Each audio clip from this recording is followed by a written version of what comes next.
What's up guys, Ghost here, and today we're going to be talking a little bit about suppressed weapons in Battlefield. So how they positively, and more importantly negatively, impact your weapon, and when you decide to run with a suppressed loadout, what you should be really thinking about when you pick the weapon. Not all weapons scale quite as well as others when you decide to stick a suppressor on there.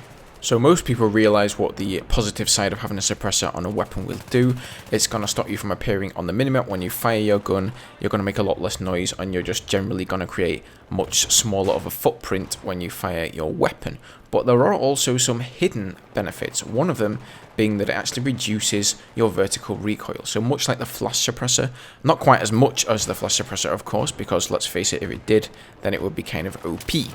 Another one is that it's actually going to increase your aiming down sight accuracy, so whether you're standing still or you're on the move, it's going to make it a little bit easier to aim the weapon for you. Unfortunately, the positive sides of having a suppressor stop there, and there are a few negative ones to cover. First of all, your bullet velocity is going to be a lot lower. It's going to be roughly halved from its default value. On top of that, and probably the biggest negative side of having a suppressor is that your drop-off start and stop are going to occur a lot sooner. So the further your target gets away from you, the sooner your maximum damage is going to start falling given the range, and the quicker you're going to get to your weapon's minimum damage the further the target gets away from you. And if that wasn't enough of a kick in the teeth for you, your hipfire accuracy is also going to get penalized. It seems to be a penalty of 1 point across the board. So for all weapons, say your hipfire accuracy is 2.5, slap a suppressor on there and it's going to go down to 3.5.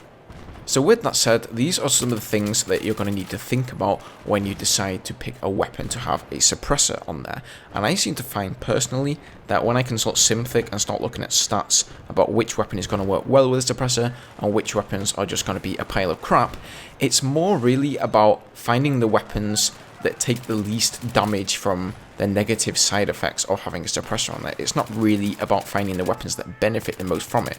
I mean, at the end of the day, everyone puts on a suppressor for the same reason. They don't put it on for the lower recoil or the better aiming down sight accuracy. They put it on there because they want to be invisible on the minimap and they want to have some fun, stealthy, flanking action. So it's really about finding those weapons that take the least hit from those negative side effects of the suppressor.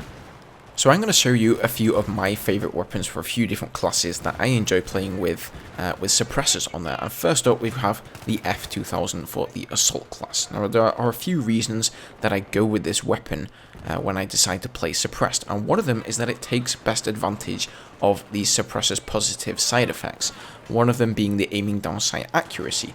Now the F2000 has a base aiming down sight accuracy of 0.4, with the suppressor on there that gets buffed up to 0.3.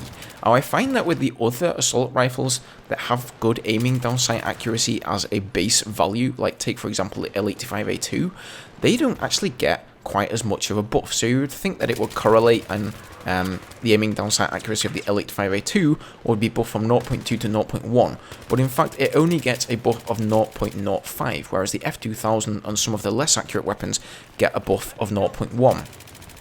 And the same occurs with the upwards recoil for some reason. The F2000 gets a much better buff to its upwards recoil than some of the other weapons that have less recoil. And at the end of the day, you're really going to see much better of an improvement if you take a weapon that's pretty inaccurate, has a lot of recoil, and you give that weapon a buff to those stats. You're going to find that it's a lot easier to use and handle. All of the other weapons like the M16A3, the M4A1, they're already easy to handle as they are, so giving those weapons a buff from the suppressor isn't really going to make it that much better for you. And the second reason I love the F2000 is just for its raw power. It has 850 rounds per minute and it has above average hipfire, so it's one of only a few weapon of the assault rifles that actually have hipfire accuracy that's greater than 2. So even though it does receive a nerf in hipfire accuracy from the suppressor, it's still doable because it was so good to start with. You can still hipfire and you still have 850 rounds per second. You've got 30 rounds in a clip, so you can hipfire somebody if you need to. If you go with some of the other weapons that have a base hipfire accuracy of 2.5, that's going to be 3.5 when you get a suppressor on there, and you can just pretty much forget hipfiring altogether. I also feel like this weapon definitely suffers the least when it comes to the negative side effects of the suppressor. When we look at the bullet velocity, I'm not really sure how this works out, but the bullet velocity calculations when you put a suppressor on these weapons doesn't seem to correlate at all. Take for example the BF3, it has a bullet velocity of 670, and the F2000 only has 600 as a base value. So you would think if you would put a suppressor on both these weapons that the BF3 would still be ahead. But no, somehow the F2000 has the highest bullet velocity coming in at 380, and the BF3 drops down to 340. So I'm not really sure how DICE are really doing these stats, whether it's just sort of random or every weapon is unique, but I really recommend that you head over to simthic.com and just check things out for yourself. Now on top of that, you have again those 850 rounds per minute. So despite the fact that you come up against somebody who doesn't have a suppressor, and maybe he's a little bit ranged away from you, so he's going to be doing more damage per shot than you are, you have the higher rate of fire, unless of course he has the AEK or something like that. And that said, I want to touch on higher rate of fire weapons like the FAMAS. You may say, well, why not go with the FAMAS that has 1,000 rate of fire? But that is just going to be so uncontrollable. It has an upwards recoil of 3.05. You know, 1,000 rate of fire, you kind of have to multiply the recoil by the rate of fire. On top of that, only 25 bullets in a clip. You're just going to spray those bullets all over the place, and you're probably not going to kill at least any more than one person with one clip. That is one of the pitfalls of using suppressors. You'll find that you're really only going to be able to kill maybe 2 people maximum with one magazine. But I definitely feel like the F2000 strikes a really nice balance between power, damage output, and accuracy when you actually get the suppressor on there. Some of the more accurate weapons, yes, they're really accurate, but I feel like the lower rate of fire, you really feel it. You need so many more bullets to put down an enemy. And some of the more powerful weapons, again, the FAMAS, the AEK, maybe a little bit too on the powerful side, too much rate of fire, and you're going to end up spraying too many of those bullets away. Alright, so the next weapon we're going to look at is the P90. So a PDW can be used with any class, and if you want to run around hip firing with a suppressed weapon, I would really recommend this one. All the PDWs get a great bonus to hip fire accuracy, and there is also the advantage that you can put a suppressor and a laser pointer on there. So even though you get a negative penalty from the suppressor to your hip fire accuracy, you get so much bonus from the PDWs and the laser pointer that they're still hip firing beasts. Now, one of the reasons that I picked the P90 over all the other PDWs is that most of them only have 20 rounds in a magazine, and unfortunately the suppressor takes up the same slot as the extended mag. So this means that if you want to run with a suppressor on any of these weapons, you're going to have to stay with 20 rounds.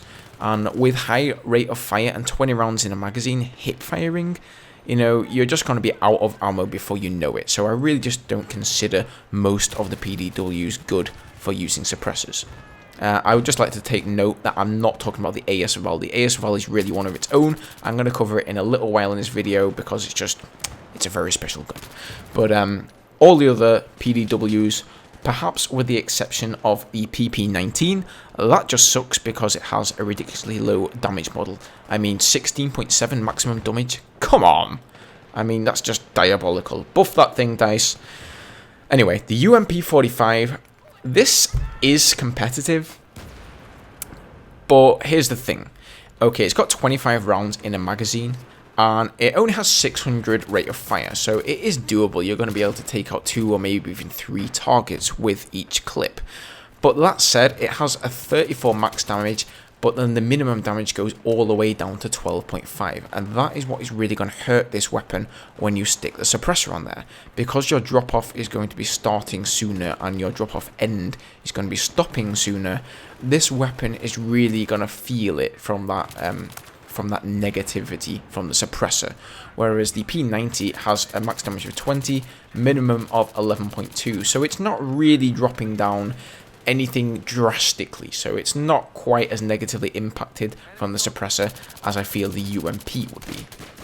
Alright, so moving on to the carbines for you engineers out there, the Scar H is definitely one of my favourite suppressed weapons. Now, we were just talking about the UMP, and actually the Scar H shares a lot of similarities. It has that higher damage model, it has less rounds in a magazine than the other carbines, and it has that lower rate of fire. So, what makes this better than the UMP for suppressed play? Well, it's first of all that it has a much shorter distance in values between minimum damage and max damage. It's got a max of 30 and a minimum of 20, so that's only a difference of 10. So once again, that earlier drop-off start and stop isn't going to hurt this weapon quite as much as some of the other carbines. I mean, the rest of the carbines, max damage 20 and minimum 14.3, so it's nothing that drastically different, but it is a small advantage that the Scar H has over the other carbines.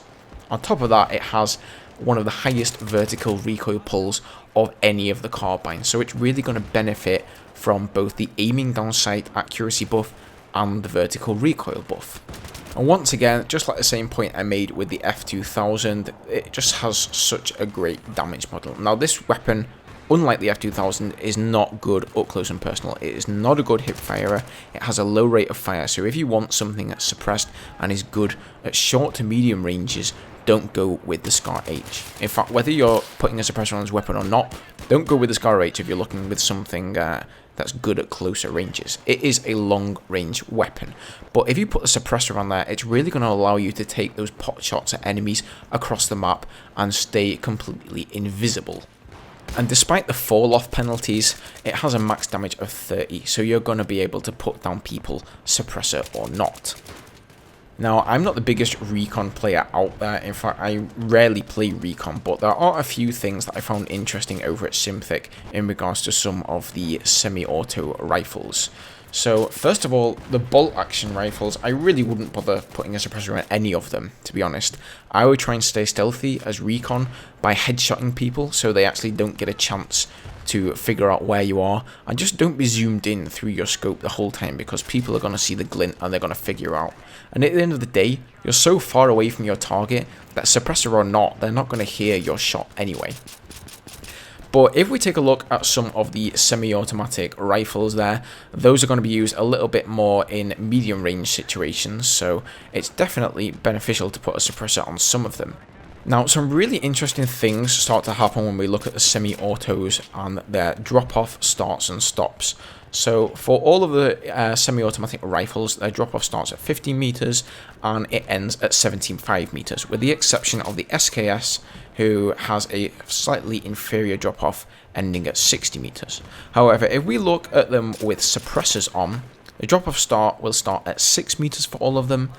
However, the norm is that the drop-off ends at 35 meters. So for the M39 EBR, 35 meters. For the M417, 35 meters. However, with the QBU88 and the SKS, their drop-off end only ends at 45 meters when they have that suppressor on there. So I really don't understand that. You know, the SKS has an inferior drop-off without a suppressor, but a superior drop-off with a suppressor. So I'm not really sure what the logic is behind that, but there you go. As far as the stats say, if you're wanting to put a suppressor on a semi-automatic rifle as the recon class, I would probably go with the SKS, or possibly even the QBU88. Now, there is one weapon left that I would really like to cover, and I've saved the best to last. My favourite suppressed weapon of all time, it is definitely going to be the AS Val. I mean, this one doesn't really count because it's always suppressed, so it's not exactly a weapon you can pick to put a suppressor on. But if you want to play suppressed, go with the AS Val. It is awesome. Anywhere medium to long ranges, it's good. It's not bad at close range either. It's pretty good hip fire, but it's due to its aiming down sight accuracy of a big fat 0. It literally has perfect accuracy whilst aiming down sights whilst you're standing still. I did make a previous gun guide on this, and I'll link it to you guys so you can go check it out, because it's really the stats of this weapon that you need to understand in order to use it properly. You know, you have to stand still while firing, and also you need to fire in sort of 2-shot micro bursts due to the first shot multiplier of the weapon being insanely low. So this weapon, really love it. I use it on all my classes, and it's really, really great. However, all the other weapons I covered, I've been using those much more recently, and I'm really liking those too. So, yeah, that's about it from me, guys. Those are my weapons and the ones I like to use if I'm playing Suppressed. So if you guys were wondering at all about that, then hopefully I've been of some help. And it's going to be interesting to see with Battlefield 4 how suppressors are going to work there, whether they're going to have the same penalties and the same benefits as they currently do in Battlefield 3. So once the beta gets out, hopefully I will be getting that ASAP, and I'm going to be getting my teeth into any new stats that are there, and I'm going to be sharing those with you guys as well. Thanks ever so much for watching, guys. I hope you enjoyed the video. If you did, maybe you can do me a favor and hit that big thumbs up button down below. I would really appreciate that. If you'd like to see more of the same, then feel free to subscribe to me, and I'll see you in my next video. Cheers.